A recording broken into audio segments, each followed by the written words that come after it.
但係佢好渣喎，黑得我好深喎。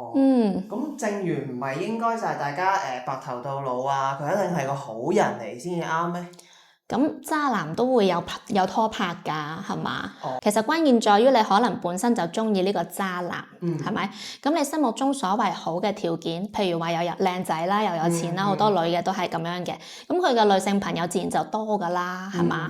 又會成日去蒲啊，日夜顛倒啊，又會好多人引誘佢啊咁。咁符合呢啲條件嘅人咧，好大機率咧都唔會話太專一嘅。所以咁樣落去，咁你感情上嘅風險自然都高㗎。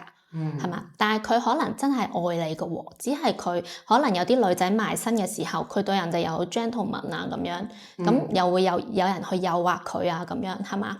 而佢亦都會對其他人好，咁所以呢一個正緣咧，佢就好容易係一個渣男啦。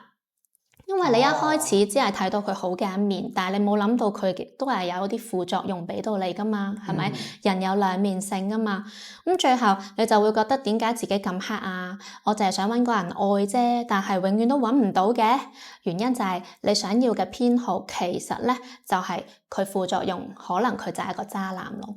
係啊，所以本質上你嘅偏好係決定咗你嘅結局。